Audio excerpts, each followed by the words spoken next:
protecting. Cake First Alert. Welcome to This Week in Kansas with your host, Tim Brown. Hello and welcome to This Week in Kansas. Thank you for being with us this morning.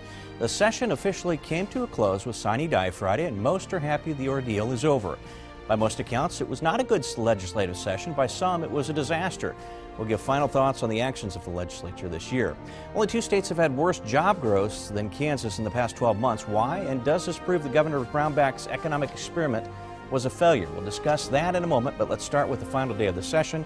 And, I started off kind of with a harsh tone, but this was a tough session. And I think people on both sides of the aisle, in fact, most of the lawmakers that I've talked to, are not particularly pleased with the session. And John, you're a new guest to the show. We're going to start with you today. It's odd having Michael actually on set. Michael, first of all, welcome being here. We don't mind having you. Michael Smith from Emporia State University. He's usually somewhere over there talking to us through the camera. But John Whitmer, who's 93rd District, is that correct? Yes. Thanks for being on the program. Thank you. And Thank again, you for I know that having was a bit harsh off the top, but this was a tough session, and I think both Republicans, Democrats, moderates, conservatives, nobody was really happy with the way this one ended, it didn't seem like. We were happy it ended. I would say we're happy that sine and yet even though we're heading back tomorrow for sine die, we don't know how long tomorrow may last because we've got a busy agenda. But no, we accomplished a lot of good things, and there were a lot of things that I think folks are pleased about. But overall, I think many, including myself, feel that a lot of things could have been done in a faster timeline, and a lot of things could have been done better. That being said, I'm a glass full kind of guy, so we got some good things accomplished, and hopefully things will get better, and next year we'll be out in 70 days. So. Well, let's hope for that. Now you're a conservative Republican, and you're also one of the freshman legislators, and you guys were in kind of a unique position in the fact that there were a lot of you. First of all, a lot of new faces in the State House. And some of the veteran lawmakers I spoke with, and we were at the same chamber dinner earlier this week and spoke with quite a few lawmakers there. And one of the comments was that it was challenging this year because there were so many new faces, people that didn't know the process, the system, maybe people that held a little bit too strongly to their ideals. What are your thoughts on that? I've heard that, and I've heard some who've said that the Republican freshmen might have been responsible. Ultimately, leadership drives the agenda, I will say that there were 3 real strong groups that kind of led that process, and you have to keep in mind that everyone up there has the same goal. We all want what we think is the best thing for Kansas. We may just have a different route of getting there. And there's nothing wrong with holding out for your principles. I mean, I had a very difficult vote myself. Voting to raise taxes is not something, none of us ran to raise taxes. I can't recall a single guy up there whose palm card said, elect me, I'm gonna raise your taxes. Yeah. It was not something that any of us wanted to do. So, I'm glad that folks held out and we got the best that we could get. Now, it's not very good and we're not happy with it, but, for me, the alternative was terrible. And I remember sitting in that meeting the day before, I guess it's the same day since it happened at 4 in the morning, but that morning, when we were faced with this is what's going to happen. If we don't pass this bill, you were looking at, we were talking earlier, and I brought some of the information. You're looking at $197 million cuts to K through 12. Yeah. $4.5 million cuts to Wichita State University, Emporia State University, your school, $1.9 million cuts. And I was all for spending cuts. From day one, I said, let's find cuts, but with a scalpel, not with a machete. Yeah. And those would have been brutal. And I think when you're faced with that kind of cuts at just, line item vetoes, and people say you should call the governor's bluff, he wasn't bluffing. Monday morning, that was what was going to happen. Folks losing their jobs, folks getting laid off, and frankly, I couldn't do that. Michael, governing is tough, and I think we've seen this with this session more than perhaps any in recent history, and it's a hard job. Well, it is a hard job. One thing, even state reps who I'm ideologically in sync with. I will defend them on this. They work very, very hard for very, very low pay. I've been working with state reps, studying them for a couple decades now, and it's not at all unusual, especially in times like this recent extended session. They're putting in 60, 70, 80-hour weeks. They never see their families. Sleep is a luxury. It's not unusual for state reps to sleep in their offices. I don't know if you've ever tried that. I did. It's there not you go. comfortable. No. There you go. You know, wherever you are ideologically, these attacks on the state legislature and on Congress as well, based on the idea, which, by the way, we professors get these attacks too, and they are unsubstantiated there as well, that, oh, you know, it must be nice to work 12 hours a week. Forget it. Yeah. By the time you add up, one of the things we forget is that a lot of the work is not done on the floor. It's done in committee. It's done one-to-one chats, people being called out, people being pulled back to the speaker's office. It's done in the middle of the night sometimes. You can't just look at the time they spend on the floor and say, well, that's the work they're doing. It doesn't look like they're working very hard. They are working very hard. Unfortunately, they don't all have the same goals. And so we have some working hard in this direction and some working hard in this direction, and we end up with a stalemate. And that's really the issue. It's not that state reps are lazy. There are a few people that work harder, at least in a white-collar job that I can think of. It's that we want different things, and so it's hard to agree on an outcome.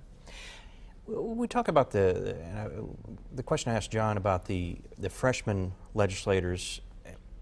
They came up with pretty strong ideals, and I understand that. You know, I think you guys wanted to go up there and this is what you believed in, and by golly, you weren't going to deviate from that. But in reality, when you get up there and you look at some of the things that you're faced with and the challenges that, quite frankly, the governor puts you in, and not everybody will agree with me on that, but you had to make some very difficult choices. And Michael, I want to get your thoughts first, and then John. I think this just really shows how challenging it is, and when you go up there with an unwavering sense of what you're going to do, it's pretty hard to govern.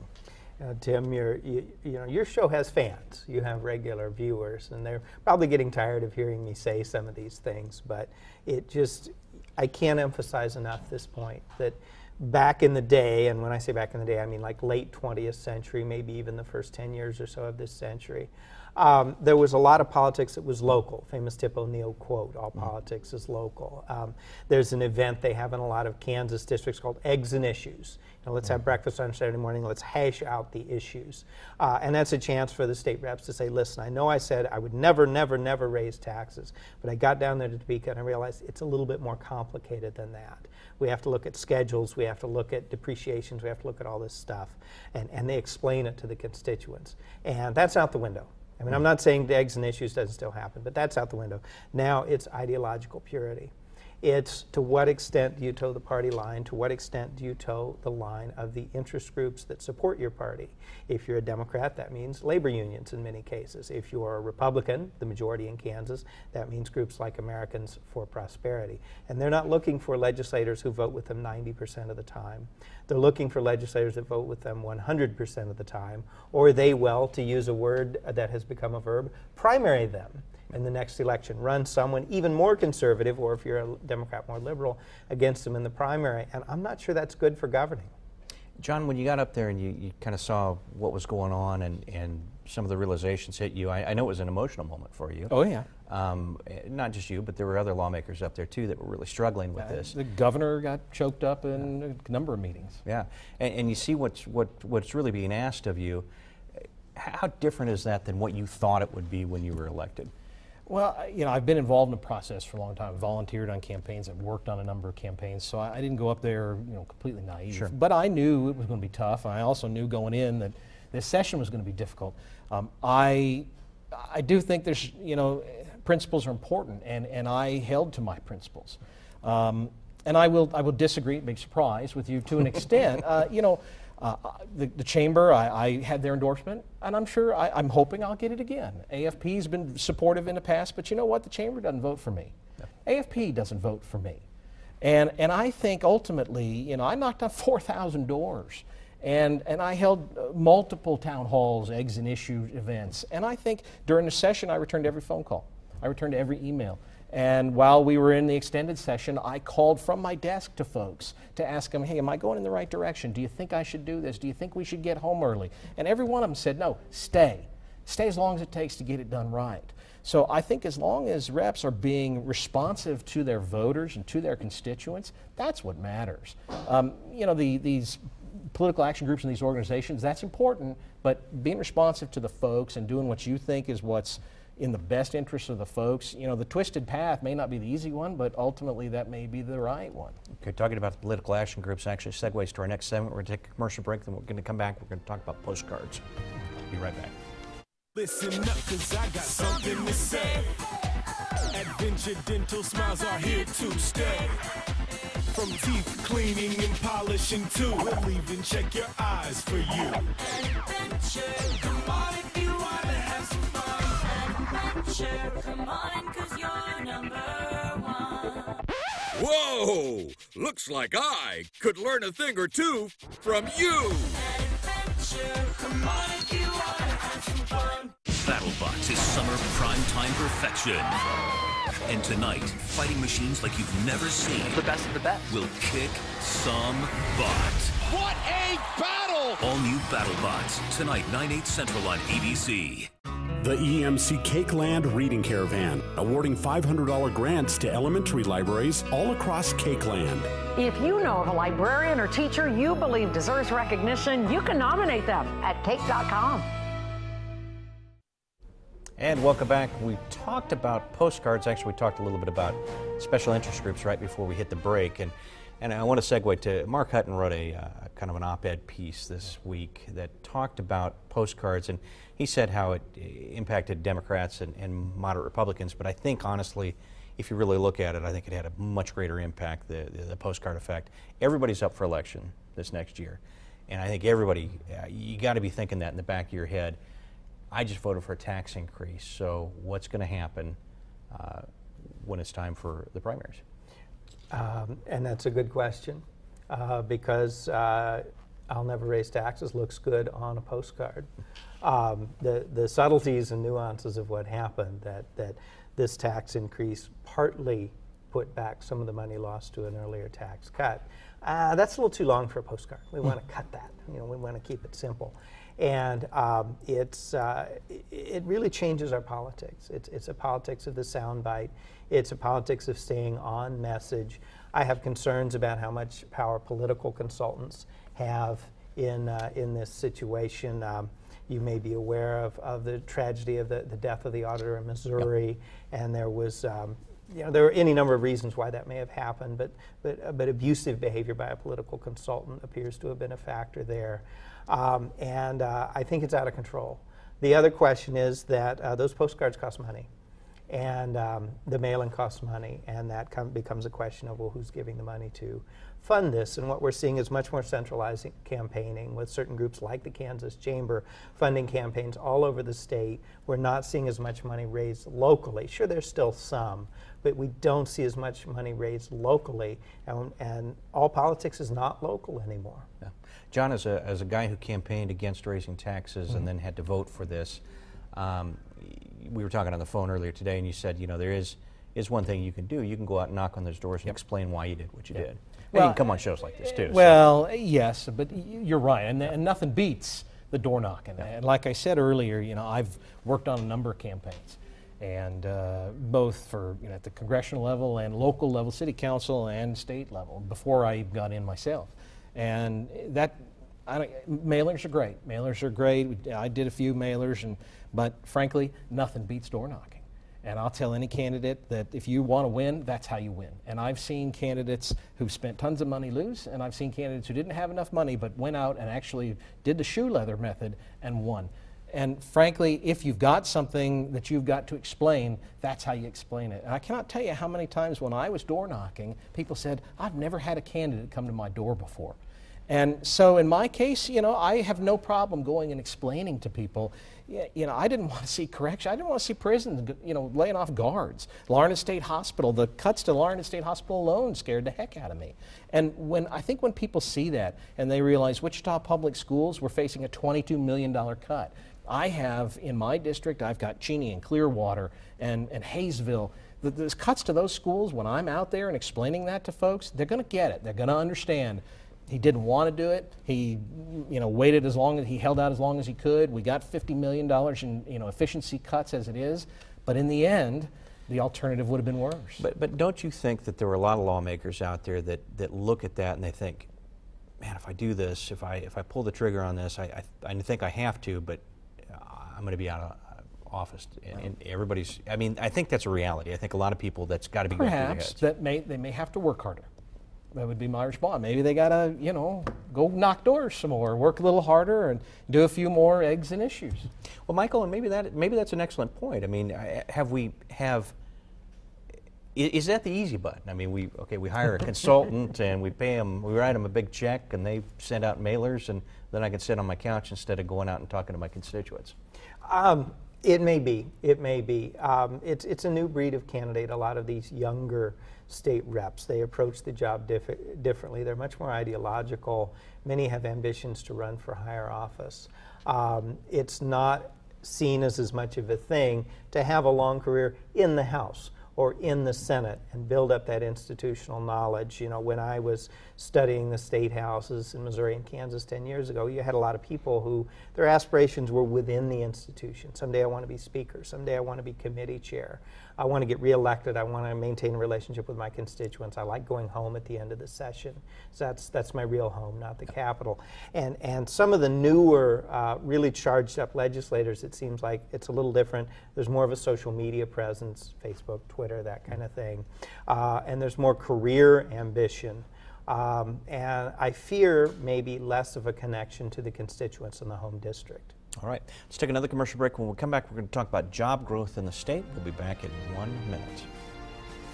If you like quality and selection, you'll love Yoder's Ornamental Concrete in Burton, with the best selection of fountains, bird baths, planters, benches, yard lights, animals, and figurines. You're sure to find the right piece for the right spot at your home or office. Since 1984, the Yoder family has been committed in making the finest of quality statuary, the largest statuary outlet in Kansas, located on Highway 50 in Burton, Kansas. That's Yoder's Ornamental Concrete.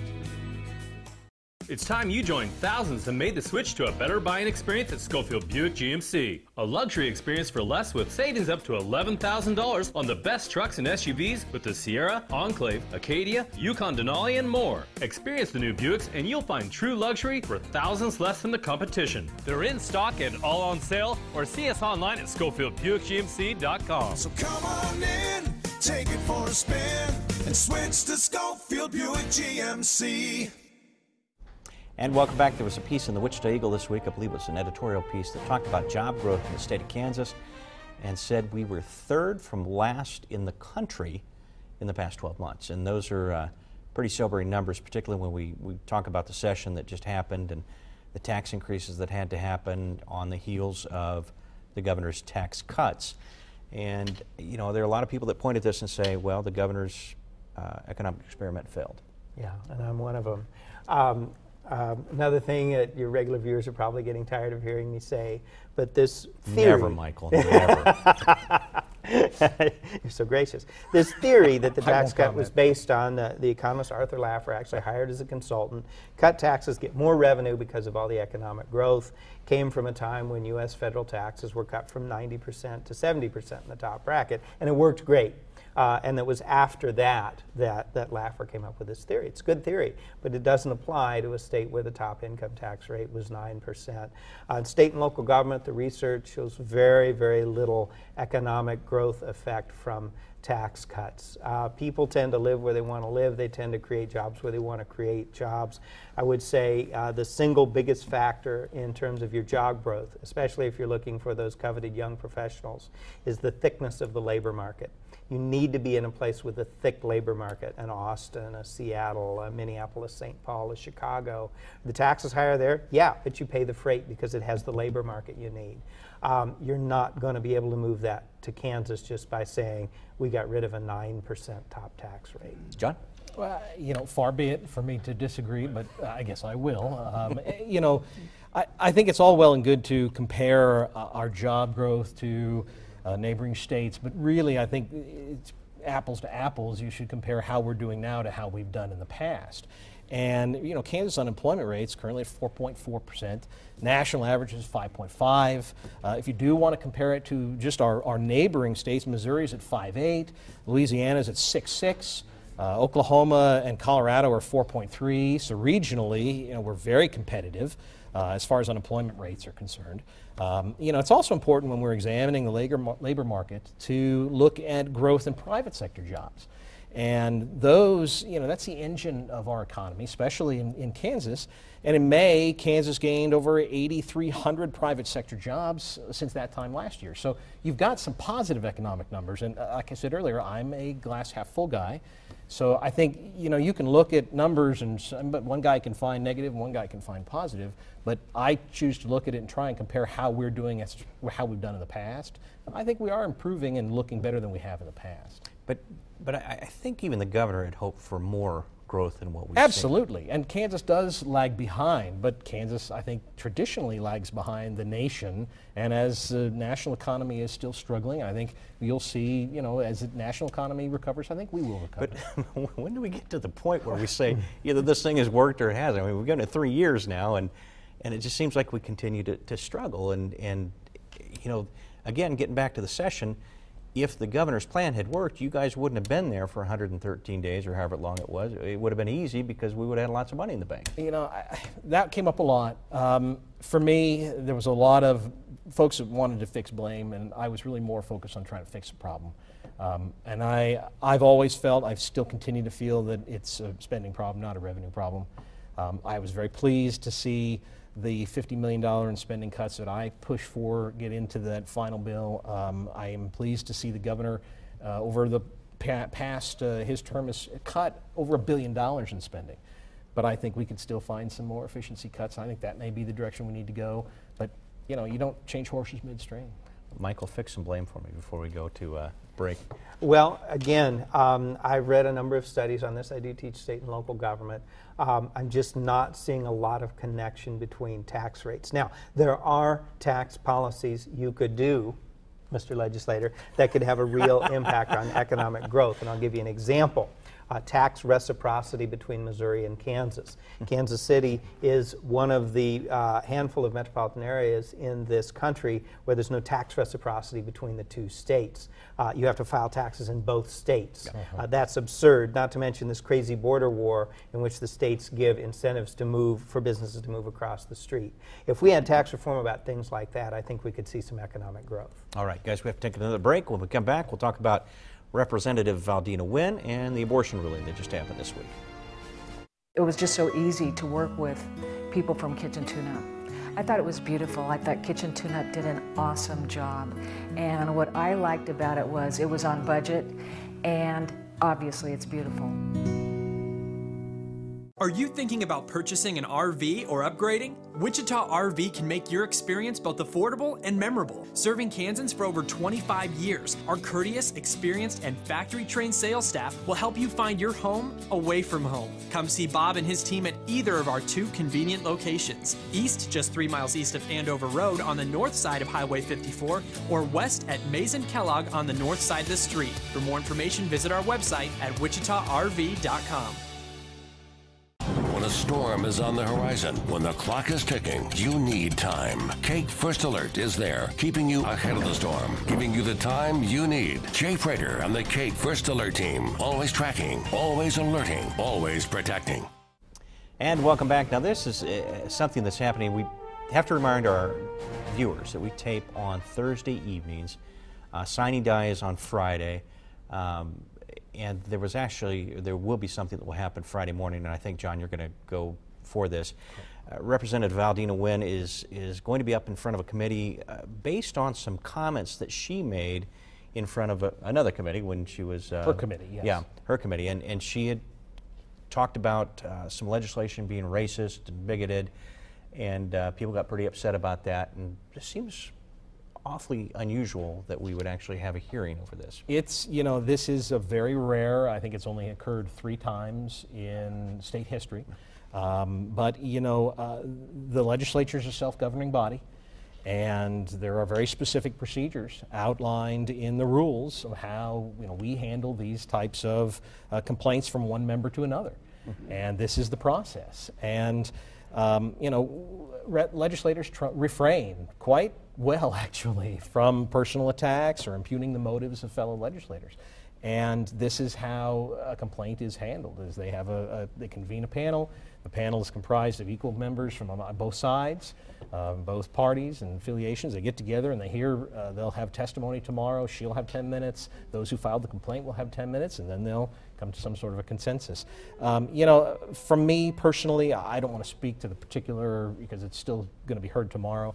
I will say that for me personally, I've always liked the notion of trying to find a way to disagree without being disagreeable, and without impugning their motives. Michael, is this, are we going too far with this? In my opinion, yes. I know it's a really sensitive issue because the representative did make it personal. The issue was a possible repeal of in-state tuition for children who were brought in as undocumented immigrants. She played that card. She said supporters of this bill are racist or something to that effect.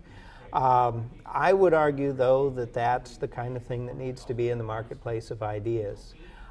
She represents a relatively poor district in Kansas City, Kansas. It may be that a lot of her constituents agree with what she said. I am shocked that there's a move to censure. Of course, I would love it if she had found a different way to say what she had to say, but I've not heard of the censure ever being used like this before in this state or in Congress, and it really bothers me. It bothers me much more than her comments bother me. We've only got a couple minutes left in the show, so we have to switch to the abortion ruling that just happened this week. Michael, start us off on that. Well, my understanding is that Kansas became the first state in the nation to ban the most widely used procedure for second trimester abortions. Now, we need to be clear here that about 90% of abortions are performed in the first trimester. Second and third trimester are banned in many states, but those together make up 10%, maybe even less than 10%. So this is relatively rare. But the interesting thing is the ban focused in on the procedure itself. It's a ban on the procedure. And I think what anti-abortion activists are doing is trying to make the description of the procedure very graphic in hopes of building support for the anti-abortion movement. On the other hand, the argument in court, which is that it offends the public interest for this procedure to be legal, is going to be a tough state for the state to make. And in fact, as you mentioned, a judge did issue a temporary stay today. John, surprising that this happened? No, you had an interest group out of New York that filed the complaint and challenged it. You know, this was, it's 9% is when this procedure is performed, and this is particularly, I mean, I'll use the word, it's a disgusting procedure. It literally goes in with clamps and tears apart the limbs of unborn children. And for me, it was as we talked earlier, it passed bipartisan. This was not a Republican. This was a bipartisan bill that passed overwhelmingly in both houses. And within the confines of the courts, we've tried to protect the lives of the unborns, and this procedure's really pretty nasty. And I'm not surprised that they challenged. I hope that that this, you know, when it goes to the upper court, it will be upheld, and I hope it will. I anticipate it will. All right. Real quickly, I'd like Michael, to add, about 5 seconds. We have to keep in mind that the procedure is so controversial that's why it's rare women use good judgment about whether or not to do this or not. All right, guys, we're out of time. Thank you both for being on the program. Thank you for watching the show. If you have any questions or comments, please email me at thisweekinkansas@cake.com. Hope you have a wonderful week.